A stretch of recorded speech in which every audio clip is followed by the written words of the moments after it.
Bonjour et bienvenue sur Allo Finance pour faire un point sur les marchés actions américains. L'heure est grave. Outre-Atlantique, les États-Unis sont sonnés après la dégradation de la note américaine par Standard & Poor's.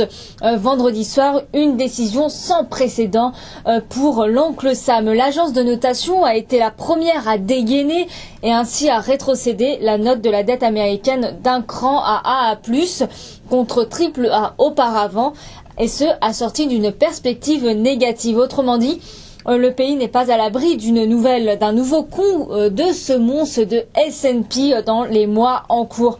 Même si les marchés avaient bien intégré ce scénario dans les cours depuis des semaines, la décision est loin de tomber à point nommé. Les craintes sur la santé de l'économie mondiale sont déjà très bien présentes sur les marchés. Par ailleurs, son homologue Moody's pourrait lui emboîter le pas en réaffirmant ce lundi qu'elle pourrait elle aussi abaisser avant 2013 la note de la dette des États-Unis. Ainsi, les perspectives budgétaires et économiques se détérioraient nettement.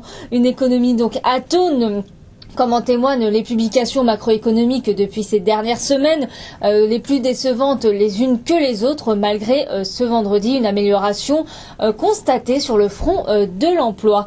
Les indicateurs avancés évoluent dans le rouge. Vif cet après-midi, le Dow Jones se plierait de 1,74% à 11 204 points. Le S&P abandonnerait 1,99% à 1174 points, tandis que le Nasdaq lâcherait 2%. Comme en Europe, le calendrier sera vierge ce lundi du côté de l'actualité macroéconomique outre-Atlantique. Du côté des sociétés, dollar Thrifty Automotive a publié un bénéfice net par action légèrement inférieur au consensus qui était de 1,37$ par action à donc 1,36$ au second trimestre. Par ailleurs, le vendeur de voitures d'occasion américain a dégagé un chiffre d'affaires de 395,1 millions d'euros, manquant ainsi le consensus puisque les analystes attendaient en moyenne 408,6 millions de dollars de ventes. National Identity Company, la filière, le assurance de Berkshire Hathaway